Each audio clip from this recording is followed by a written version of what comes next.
अरे शारदा बहन, दिखाओ ना तुम्हारी बहू। सुना है चांद का टुकड़ा है तुम्हारी बहू। शादी में तो हम आ नहीं पाए थे, तो सोचा अभी मिल लेती हूँ। बिल्कुल ठीक सुना है तुमने दीदी। अरे ऐसी बहू ढूंढ कर लाई हूँ कि पूरे मोहल्ले में नहीं मिलेगी। जैसा उसका नाम है ना, वैसा ही उसका रूप भी है। अरे शारदा, अब बोलती ही रहोगी या बहू को दिखाओगी भी? अरे दीदी, खड़ी खड़ी ही देखोगी क्या बहू को? बैठ तो जाओ। मुस्कान बेटा, अरे ओ मुस्कान बेटा, अरे देखो तुम्हारी मौसी आई है तुमसे मिलने। अरे बेटा, जरा इनके लिए चाय नाश्ते का प्रबंध तो कर दे। प्रणाम मौसी जी। और बताइए मौसी जी, कैसी हो आप? अरे बेटा, मैं तो बहुत ठीक हूँ, और तुझे देखकर तो और भी अच्छी हो गई। अब बताओ दीदी, कैसी लगी तुम्हें मेरी बहू? शारदा, तूने तो मेरी बोलती ही बंद कर दी। वाकई में चांद का टुकड़ा है तेरी बहू। नाम तो बता इसका। मौसी जी, मेरा नाम मुस्कान है। जा बेटा मुस्कान, तो खाने पीने की तैयारी कर ले। तेरी मौसी रात को यहीं पर रुकेंगी। ठीक है मम्मी जी। अरे शारदा, बहू तो तू एकदम चांद का टुकड़ा ले आई है। कैसी हो बड़ी जीजी? अरे कमला, मैं तो ठीक हूँ, तो बता कैसी है? अरे जीजी, मैं तो बहुत बढ़िया हूँ, और जब से तुम्हारी बहू देखी है और भी अच्छी हो गई हूँ। सुना है तुम्हारी बहू चांद का टुकड़ा है। लेकिन एक बात कह देती हूँ, ये आजकल की बहुएं जितनी सुंदर होती है ना, इनका मन उतना ही काला होता है। देख लेना तुम, 4 दिन नहीं होंगे तुम्हारी बहू को आए हुए, और तुम्हारा बेटा इसके इशारों पर ना नाचने लगे तो मेरा नाम बदल देना। अरे कमला, क्या तू भी शुरू हो गई? शारदा, कमला बिल्कुल ठीक कह रही है, इसकी बातों में दम तो है। अब तू हमें ही देख ले, हमारे बेटे की शादी को 2-3 साल ही हुए थे, और हमारा बेटा हमें छोड़कर दिल्ली रहने के लिए चला गया।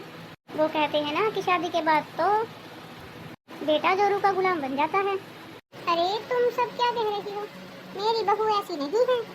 अच्छा दीदी, मैं चलती हूँ, मुझे जरा घर पर कुछ काम है। शारदा, मैं भी जरा कमरा देख कर आती हूँ। बहू ने मेरा कमरा तो तैयार कर दिया है ना? अरे हाँ हाँ दीदी, आप चिंता क्यों करती हो? मैंने तो आपके आने से पहले ही बता दिया था उसे। मैं कमरा देख कर आती हूँ। माँ जी, मेरी मम्मी की तबीयत बहुत खराब है, अगर आपकी इजाज़त हो तो मैं एक दिन के लिए अपनी माँ से मिलने चली जाऊँ। अरे बेटा, इसमें कोई पूछने वाली बात है? अगर तेरी माँ की तबीयत इतनी ही खराब है तो जा मिल आ, पता ले आ उसका, और अगर हो सके तो एक रात वहीं रुक जाना। अरे नहीं मम्मी, मैं तो सोच रहा हूँ कि इसे अब ऑफिस जाता हुआ छोड़ाऊंगा, और शाम को आते वक्त इसे इसके घर से ले आऊँगा। तो ठीक है बेटा, जा बहू को छोड़ा और शाम को आते हुए ले आना। अरे दीदी, कहाँ गई तुम्हारी बहू? बड़ी तैयार श्यार होकर जा रही थी सुबह सुबह। अरे कमला, उसकी माँ की तबीयत खराब है, तो इसीलिए मिलने जा रही है अपनी माँ से। और तुमने जाने दिया उसे? शादी को 1 महीना ही हुआ है, और लगी अपने पति को पीछे पीछे घुमाने। देख लेना शारदा, कहीं माँ से मिलने के बहाने कहीं और ना जाती हो। आजकल की बहुओं का कोई भरोसा नहीं है। कहीं माँ से मिलने के बहाने कहीं ऐसी जगह ना जाती हो जहाँ पर तेरे वंश का खतरा हो। तू कहना क्या चाहती है ये कमला? अरे शारदा, तू कितनी भोली है।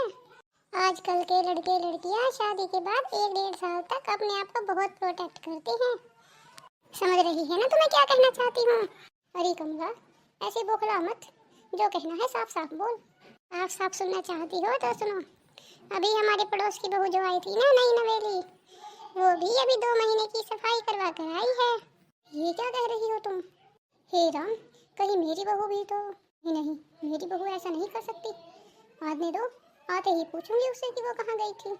हे, तुमने तो ऐसी बातें बोलकर मेरा दिल ही बैठा दिया। अच्छा शारदा बहन, चलती हूँ। हे भगवान, कहीं ये सच ही न बोल रही हो। आज की बहुओं का कोई भरोसा नहीं है। आ गए तुम दोनों घूमकर। क्या हुआ माँ जी, आप इतने गुस्से में क्यों लग रही हो? अरे मम्मी, क्या बात है? जब हम गए थे तब तो तुम ठीक ठाक थी, अब क्या हुआ? पहले तो मुझे बताओ कि तुम गए कहाँ थे, बाकी बात बाद में पूछना। माँ जी, बताया तो था कि मैं अपनी माँ से मिलने जा रही हूँ। तो माँ जी से मिलने के बहाने कहीं और तो नहीं जा रही थी बेटा? हम तुम आजकल की बहुओं को अच्छी तरह से जानते हैं। देखिए माँ जी, अभी आपका मूड ठीक नहीं लग रहा है, हम आपसे बाद में बात करते हैं। देखा तेरी बीवी को कैसे मुंह पर बात मारकर चली गई। मुझे तो पहले ही समझ जाना चाहिए था कि ये जितनी शक्ल से साफ है, ये उतने ही अंदर से चालाक भी है। अरे माँ, क्या हो गया है तुम्हें? ऐसा कुछ भी नहीं है, मैं इसकी माँ को ही देखने गया था। हम उसे दवाई दिलवाकर घर आराम करने के लिए छोड़कर आए हैं। इनके मन की बात तो मैं निकलवा कर ही रहूंगी। आखिर इन दोनों के दिमाग में चल क्या रहा है। अरे शारदा बहन, क्या हुआ, क्यों तिलमिला रही हो? मैंने कहा था ना कि ये गोरी चिट्टी बहू कब अपने पति को वश में कर ले कोई नहीं जानता। आखिरकार वही बात हुई ना जिसका डर था। क्या हुआ मुस्कान, तुम यहाँ उदास क्यों बैठी हो? देखा ना आपने, माँ जी ने हमसे किस तरह से बात की है। क्या हम जानबूझकर ऐसा कर रहे हैं? अरे हम भी तो चाहते हैं कि इस घर में नन्हा मुन्ना मेहमान आए, इस घर में किलकारियां गूंजे, लेकिन अगर ये पॉसिबल नहीं हो पा रहा है तो इसमें मैं क्या कर सकती हूँ? तुम चिंता मत करो, सब ठीक हो जाएगा। बाहर चलो, बाहर मेहमान आए हुए हैं। माँ ने तुम्हें काफी समय से बुलाया हुआ है, अगर तुम नहीं जाओगी तो फिर माँ नाराज हो जाएगी। लीजिए बहन जी, मिठाई खाइए आप। मिठाई? किस खुशी में लाए हैं भाई साहब आप मिठाई? शारदा, मैंने तुझे बताया तो था कि मेरे बेटे की लव मैरिज हुई है। शादी को अभी साल भर ही हुआ है और देखो हमारे घर में पोते की किलकारियां गूंज रही हैं। अरे आप तो खुशकिस्मत हो, आपका वंश आगे बढ़ रहा है। और एक हमें देखो, हमारे बेटे की शादी को 2 साल होने को आए हैं, लेकिन अभी तक हमें ये खुशखबरी नहीं मिली। हमारे तो कान तरस गए हैं ये सब सुनने के लिए। अरे शारदा, तू बहू को कहीं दिखा क्यों नहीं लेती? क्या पता बहू के अंदर ही कुछ कमी हो। वो नहीं जानती, ये बहुएं हैं ना, अपनी कमियों को छिपाती रहती हैं। पहले तो उल्टी सीधी दवाइयाँ खाती रहती हैं कि बच्चा ना हो जाए, और फिर इनके अंदर कमियाँ आ जाती है तो बच्चा वैसे भी नहीं हो पाता। हाँ हाँ, आप ठीक कह रही हो दीदी, मुझे भी यही लगता है कि इसमें ही कमी है। अरे हमारे तो भागे फूट गए थे जब हम इस लड़की को लेकर आए। ना जाने किस मनुष्य घड़ी में इस मनुष्य को हम अपने घर पर ले आए कि हमारे वंश को आगे ही नहीं बढ़ा पा रही है। अरे वो औरत ही क्या जो एक बच्चा ना कर सके। आप सब मुझसे इस तरह से क्यों कह रहे हो? मेरे अंदर कोई दिक्कत नहीं है, कोई कमी नहीं है मुझ में। अगर ऐसी ही बात है कि तुझमें कोई कमी नहीं है तो फिर क्यों तू एक बच्चा नहीं कर सकती? अरे शादी को तेरी 2 साल होने को आए हैं, अभी तक तूने हमें ये खुशखबरी क्यों नहीं दी? तू चाहती क्या है आखिर? माँ, ये क्या किया आपने? आपने तो इसे नाराज कर दिया। नाराज होती है तो होने दो, अरे इसमें हम क्या करें? इसके नाराज होकर चले जाने से इसकी अंदर की कमी तो नहीं छुप जाएगी ना।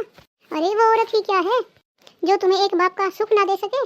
देखिए शारदा बहन, आप अपनी बहू का चेकअप करवा लो, और अगर इसमें कोई कमी दिखती है ना तो तुम अपने बेटे की दूसरी शादी करवा दो। बिगड़ा ही क्या है तुम्हारे बेटे का, अच्छा कट्टा नौजवान है। अरे कोई भी हंसते हंसते अपनी बेटी दे देगा तुम्हें। हाँ हाँ, और हमारे बेटे में कमी ही क्या है? तुम एक बार कह कर तो देखो, लड़कियों की लाइन लगवा दूंगा मैं यहाँ पर। एक तो आप सबने मुस्कान को नाराज कर दिया और ऊपर से आप ऐसी बातें कर रहे हो। माँ, मैं भी आता हूँ। चला गया जोरू का गुलाम पीछे पीछे। आप सब ठीक कह रहे हो, अगर इसके अंदर कोई कमी निकली ना तो मुझे अपने बेटे की दूसरी शादी करवाने से कोई नहीं रोक सकता। अरे मुझे तो इस घर का वारिस चाहिए, वारिस।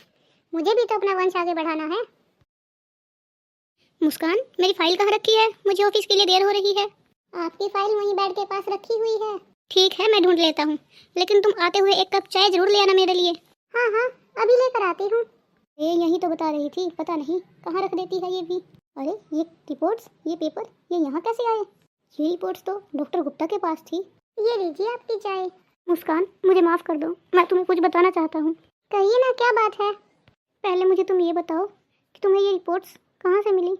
घर वालों की बातों से परेशान होकर मैं डॉक्टर गुप्ता के यहाँ पर गई थी अपना चेकअप करवाने। मैं भी देखना चाहती थी कि ऐसी क्या कमी है मेरे अंदर जो मैं माँ नहीं बन सकती, लेकिन वहाँ जाकर डॉक्टर गुप्ता ने मुझे बताया कि मैं बिल्कुल स्वस्थ हूँ, मेरे अंदर कोई कमी नहीं है। तुम बिल्कुल ठीक कह रही हो मुस्कान, तुम्हारे अंदर कोई कमी नहीं है। कमी तो मेरे अंदर है कि मैं कभी बाप नहीं बन सकता। लेकिन तुम्हें अगर ये बात पता थी तो तुमने मुझे बताई क्यों नहीं? कैसे बताती कि मुझे सब कुछ मालूम हो चुका है। 1 महीना पहले जब मैं डॉक्टर गुप्ता के यहाँ गई थी तो उन्होंने मुझे बताया था कि आपके अंदर ही ऐसी कमी है कि जिस वजह से आप कभी फादर नहीं बन सकते।